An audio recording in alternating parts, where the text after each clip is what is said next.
The truth of the share market channel में आपका स्वागत है। मैं भवनीश अग्रवाल। नमस्कार दोस्तों, बाजार के अंदर तूफान मचा हुआ है। इतनी आशा नहीं की जा सकती थी कि इतनी भारी गिरावट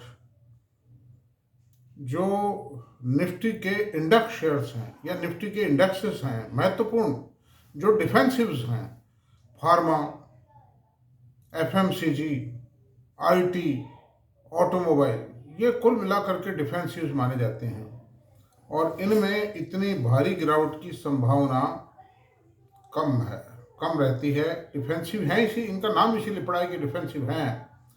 लेकिन सवाल ये है कि अब की बार इन शेयरों को भी बाजार ने, मैं ऑपरेटर नाम तो नहीं लेता हूं, बाजार ने बख्शा नहीं, क्योंकि एफआई भी हो सकते हैं गिराने वाले, ऑपरेटर्स भी हो सकते हैं, मैनेजमेंट भी हो सकते हैं। इस बात का एग्जैक्टली कुछ पता नहीं पड़ सकता, खाली कयास हो सकता है। जो फ्राइडे को 11,000 करोड़ का माल एफआई ने बेचा है, एफआई ने बेचा है, उस माल में निश्चित रूप से आईटी, फार्मा, ऑटोमोबाइल और एफएमसीजी के शेयर निश्चित रूप से होंगे। तो वैसे तो कोई खास बात नहीं है। 400 लाख करोड़ रुपए की जो मार्केट कैप है, उसमें अगर 11,000 करोड़ का माल बेच देते हैं तो कोई खास बात नहीं है। लेकिन खास बात यह है कि अभी तक ये करीब पिछले 4-4.5 सालों में 8.5 लाख करोड़ का माल बेच चुके हैं और इतने भीषण सेलिंग के पूछो मत, कहीं रुकने का नाम नहीं ले रहे, किसी भी भाव पर बेचने को तैयार है। तो इतने तो कोई खराबी भी नहीं है भारत की अर्थव्यवस्था में या भारत के शेयर बाजारों में, भारत के उद्योग और व्यापार में इतनी कोई गड़बड़ वाली बात नहीं है। मैंने थोरोली चेक किया इस बात को। बल्कि जो थोड़ी बहुत स्लो डाउन आया था फर्स्ट और सेकंड क्वार्टर के परिणामों में, करंट ईयर के सेकंड फर्स्ट क्वार्टर के परिणामों में वाकई स्लो डाउन था। मतलब now that is being eliminated, वो धीरे धीरे दूर हो रहा है। थर्ड क्वार्टर के परिणाम अच्छा है और सरकार ने और आरबीआई ने ये महसूस किया कि स्लो डाउन के रीजंस क्या हैं। तो स्लो डाउन में मेन जो रीजन पाया गया वो एक तो गवर्नमेंट एक्सपेंडिचर का घटना पाया गया। Government expenditure was reduce by 21%। और दूसरा ये पाया गया कि रिजर्व बैंक ऑफ इंडिया ने ये माया कि बाजार में लिक्विडिटी की कमी है, because the bank account was dried up. बैंकों में डिपॉजिट ड्राई अप हो गई थी शेयर बाजार के कारण। गवर्नमेंट का फिजिकल डेफिसिट भी कंट्रोल करना था, सरकार के लिए आवश्यक था। तो उन सब चीज़ों को सरकार दूर कर रही है। एक दिन में देखिए दूर नहीं हो सकती हैं। रिजर्व बैंक ऑफ इंडिया ने ब्याज की रेट घटाई है और आपके लिक्विडिटी डाली है, 3 लाख करोड़ की लिक्विडिटी डाल दी आरबीआई ने, मतलब उससे भी ज़्यादा डाली है। देश के फॉरेन एक्सचेंज काफ़ी मजबूत हैं। कुछ लोगों का ये मानना है, एक आध आदमी जो पढ़ते लिखते कुछ नहीं है, खाली वैसे ही, कि अर्थव्यवस्था से शेयर बाजार नहीं चलते हैं, अर्थव्यवस्था की मजबूती से शेयर बाजार नहीं चलते हैं। तो फिर काय से चलते हैं भाई साहब शेयर बाजार? खाली चंद सटोरिये मिलके शेयर बाजार को कितने टाइम तक चला लेंगे, ऊपर या नीचे में? बल्लियों के ऊपर आरसीसी की छत डाली जा सकती है क्या? बल्ली, जो बांस और बल्लियां हैं, उनके पिलर कितने टाइम काम देंगे भाई? गड़ जाएंगे, वो तो खत्म हो गए, वो तो बहुत कमजोर हैं। शेयर बाजार में लाखों लोगों का पैसा, करोड़ों लोगों का पैसा लगा हुआ है। दुनिया भर के इंस्टीट्यूशंस हैं, दुनिया भर की पॉलिसीज हैं। उनको आप कैसे, मतलब आप कैसे सिंपली कहते हो उससे अर्थव्यवस्था की मजबूती से शेयर बाजार नहीं चलते हैं? व्हाट इज दिस मतलब? तो अंडर दिस सर्कमस्टेंसेज मैं आपसे ये कहूँगा अर्थव्यवस्था के अंदर इतना कोई, ऐसा कोई लैकुना नहीं है कि जिस वजह से शेयर बाजार गिर जाए और एक लंबे टाइम तक पड़े रहें, because the government is very much aware. अगर सरकार अवेयर नहीं होगी, अभी जैसे आप देखिए इस साल कम से कम सरकार को 1 लाख करोड़ रुपए की चोट आ जाएगी, टैक्स रेवेन्यू घट जाएगा, सिक्योरिटी ट्रांजैक्शन टैक्स घटेगा, क्यों? ये जो ट्रांजैक्शंस घटे हैं, वॉल्यूम घटा है। नंबर दो, शॉर्ट टर्म और long term capital gain tax घटेगा। प्रॉफिट रहे ही नहीं, घट गए, बल्कि जिन्होंने टैक्स जमा करा दिया वो टैक्स भी गवर्नमेंट को रिफंड करना पड़ेगा, चूंकि वो लॉस बुक करके रिफंड क्लेम करेंगे। तो सरकार को एक तो ये लॉस है। दूसरी बात है, ये जो रेगुलेटरी जो शेयर है, बीएसई का शेयर है, खासतौर से सीडीएसएल का शेयर है, ये भी मतलब घटेंगे। एक बार घटेंगे चाहे कुछ भी हो। तो एक दफा जब बाजार का बेसिक स्ट्रक्चर बिगड़ जाता है, उसका सुधरने में समय लगता है, एकाएक नहीं सुधरता। उसमें ऑपरेटर क्या तलाश करते हैं, ऑपरेटर हैं, एफआईडीआई जो भी हैं, वो तलाश करते हैं ऐसा शेयर, यार अब कौन सा शेयर है जो टूटा नहीं है। जैसे आईटी सेक्टर पर एकदम से प्रहार किया गया, अटैक किया गया, 1100 पॉइंट तोड़ दिया गया, 1600 पॉइंट तोड़ दिया गया उसको। हो सकता है बैंकिंग सेक्टर कम टूटा है, जैसे बैंकिंग सेक्टर टूटा है 11.25% टूटा है बैंक निफ्टी, इसको और तोड़ दें। मतलब आईसीआई बैंक, एचडीएफसी बैंक तो टूटा ही नहीं बल्कि बढ़ा है इस मंदी में भी, तोड़ दें, कोई बात नहीं। तो मेरा मतलब ये है कि अभी आप बाजार इतनी जल्दी बाउंस बैक नहीं करेगा। एक बार जब इतना बेसिक ढांचा इतना ज्यादा बिगड़ जाता है और मंदड़ियों की जकड़ में आ जाता है, तो उसको उस ग्रिप से बाहर निकलने में समय लगता है। तो खरीद की जल्दी ना करें आप लोग। कहीं नहीं जाएगा बाजार, रातों रात कहीं नहीं चढ़ने वाला है। आपको बाकायदा कह के चढ़ेगा, आपको साफ नजर आएगा, मैं बताता रहूंगा कि बाजार चढ़ने वाला है, बता दूंगा आपको। गिरने की भी मैंने बता दी थी, लेकिन ये जो small cap mid cap share जो उठपटांग चढ़े हुए थे और इनके पी रेशो 70, 80, 90, 100, 150, 200, वो जो चढ़े हुए थे ना, उनका गिरने की संभावना थी। लेकिन टाटा कंसल्टेंसी जैसे शेयरों की, इन्फोसिस जैसे शेयरों की गिरने की इतनी संभावना नहीं थी। और जोमेटो का शेयर है, आज भी 400 का पी रेशो है। पेटीएम आज भी खड़ा हुआ है इस रेट पे। तो इस तरह के शेयरों में भी करेक्शन अभी ड्यू है। मतलब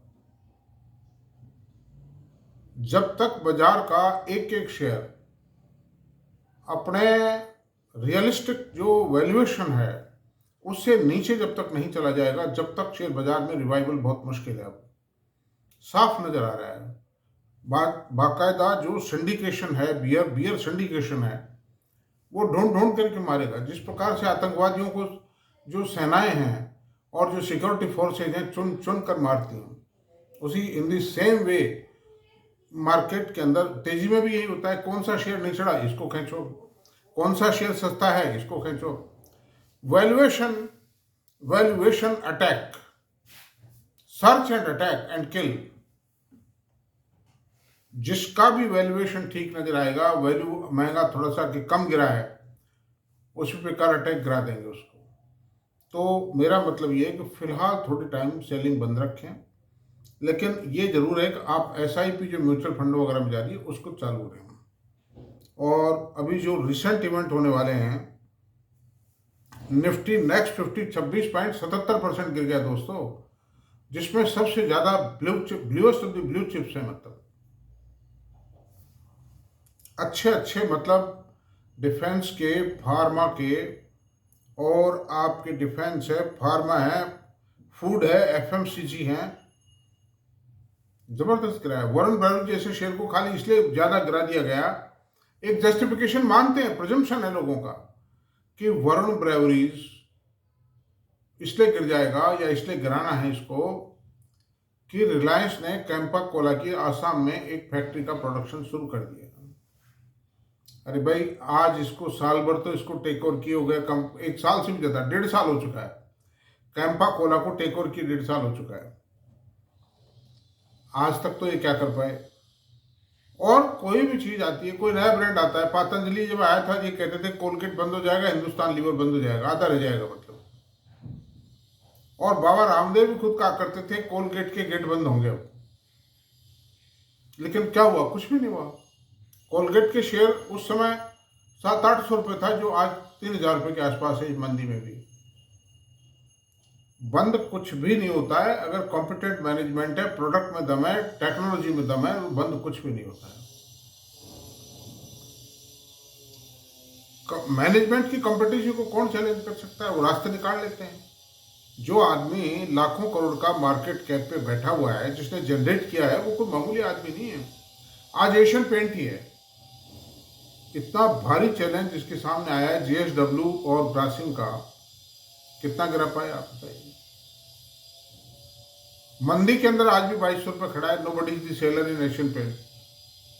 अब गिरा सकते हैं, किसी दिन गिरा देंगे, हो सकता है गिरा दें उसको, जबकि प्रॉफिट आधा ही रह गया उसका।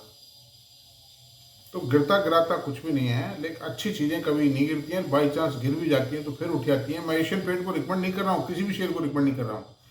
अभी खरीद का केवल मात्र आपको स्टडीज रखनी चाहिए। मेरा वीडियो भी है ये, इससे पहले वाला वीडियो, कि शेयर बाजार का असली साथी कौन सा है। ज्ञान, अनुभव, साधना शेयर बाजार की, जिस प्रकार से एक संगीतज्ञ साधना करता है, क्रिकेट प्लेयर साधना करता है, एक फिल्म जगत का हीरो हीरोइन अभ्यास करते हैं उस फिल्म में एक्टिंग करने से पहले, उसी प्रकार से आप लोग भी ज्ञान ग्रहण कीजिए, शेयर बाजार को समझिए। खाली सट्टेबाजी से इनसे कुछ भी नहीं होगा। या ऊपर ऊपर धुआंधार में चलते रहेंगे, टिप की तलाश में रहेंगे। टिप तो बहुत खतरनाक चीज है। टिप तो मृत्यु दंड का एक आदेश है। मतलब कौन सा ऑपरेटर कब क्या ठोक जाए माल, कोई पता ही नहीं। मैं आपसे बता रहा, इसमें कोई भी रिस्क मत लीजिए, हमेशा कभी मत लीजिए रिस्क। हमेशा कैलकुलेटेड रिस्क मोल ली जाती है। रिस्क रिवार्ड को पहले कैलकुलेट किया जाता है। इन्वेस्टमेंट सरल भी है और मुश्किल भी है। Investment is a science.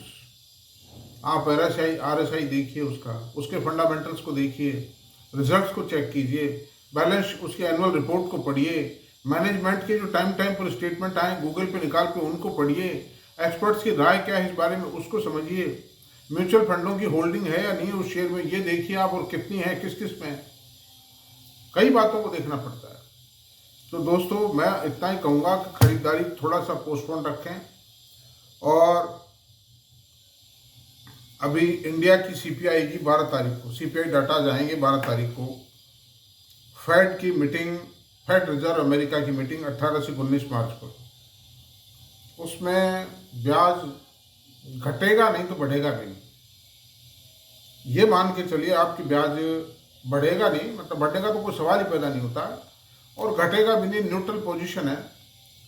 लेकिन अंततोगत्ता ब्याज तो घटाना पड़ेगा।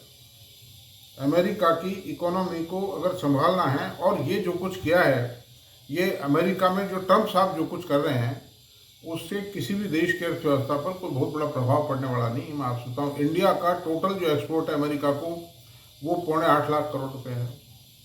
और अमेरिका से जो हम इम्पोर्ट करते हैं 3.5 लाख करोड़ का करते हैं। क्रूड और पेट्रोलियम और ज़्यादा कर लेंगे, बराबर कर इक्वलाइज करने के लिए कर लेंगे।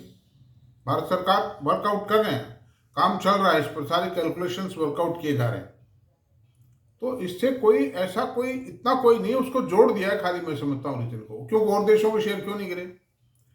जो यूरोपियन कंट्रीज हैं, जापान है, चाइना है, चाइना तो मेन हिट है उसका, ट्रम्प साहब का मेन अटैक है। 20% हैज बीन इम्पोज्ड। तो कोई ऐसा कुछ भी नहीं है। और नजर रखिए उन सेक्टर्स पे जो मेन मार्केट के, जो मेन सूर्योदयी शेयर हैं, सूर्योदयी सेक्टर्स हैं, जैसे बैंकिंग है, ऐसे जो साइलेंट शेयर्स, जैसे एफएमसीजी का है, हिंदुस्तान लीवर में क्या कहाँ चला जाएगा, साल 2 साल 3 साल में इसको मतलब चलना शुरू होना ही होना है। मतलब थोड़े से 10, 5, 15 शेयर मान लो, अगर आप थोड़ा बहुत टाइम रुकने के बाद में देख लीजिए कितना गिरता है, 5, 7, 10 शेयर डाल दीजिए, क्या 10-20 शेयर डाल दो, क्या Hindustan Lever, Nestle, Britannia, Godrej consumer, ये शेयर कहाँ जाने हैं बताओ।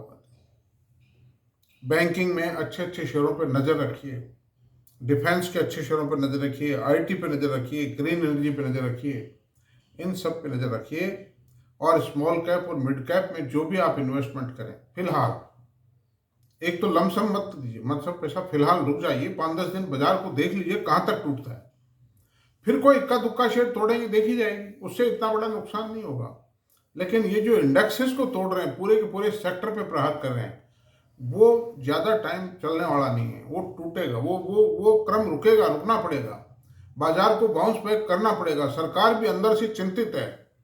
सरकार बोल नहीं रही, इसका मतलब ये नहीं कि सरकार चिंतित नहीं है। सरकार की साख और सरकार के का अस्तित्व चुनौती पे आ जाएगा अगर शेयर बाजार में ज्यादा गिरावट आई तो। इसलिए रिवाइवल होगा मार्केट का। तो थैंक यू, मतलब आप इनमें सावधान रहें। मेरी कहीं कोई रिकमेंडेशन नहीं है, खरीद को स्टॉप रखें, हफ्ते 10 दिन कम से कम, फिर बाद में रिव्यू करते रहेंगे। रोज ही मैं तो आता हूँ, मैं तो इस टाइम पे बताते रहेंगे, सोचते रहेंगे। और ऑपरेटर्स इतनी जल्दी जो तोड़ा है तो इतना जल्दी नहीं खरीदेंगे, ये नीची रेटों पे इसको पटक करके धीरे धीरे खरीदारी वापस करेंगे, लेकिन अभी नहीं होगा कुछ भी। बाजार का basic structure has been badly damaged. और ऑटोमोबाइल के फिगर भी कल अच्छे आए हैं, ये भी मैं आपको बता दूं। ऑटोमोबाइल फिगर में खाली टाटा मोटर के फिगर खराब हैं, बाकी सब कंपनियों के फिगर अच्छे हैं जितने कुछ आए हैं। जैसे ये जो महिंद्रा एंड महिंद्रा का आया है, मारुति का आया है, और अशोका लीलैंड का शायद नहीं आया अभी। टू व्हीलर्स के भी बाद में आए होंगे, मैं समय अभाव के कारण देख नहीं पा। इस पर कल चर्चा कर लेंगे, ऑटोमोबाइल फिगर्स पे इसका विश्लेषण कल करेंगे वीडियो में। देखिए आप, मतलब थैंक यू वेरी मच। अगर मेरा वीडियो पसंद आया हो आपको, प्लीज़ तो आप इसको सब्सक्राइब करें, लाइक करें, शेयर करें, कमेंट करें। Thank you very much.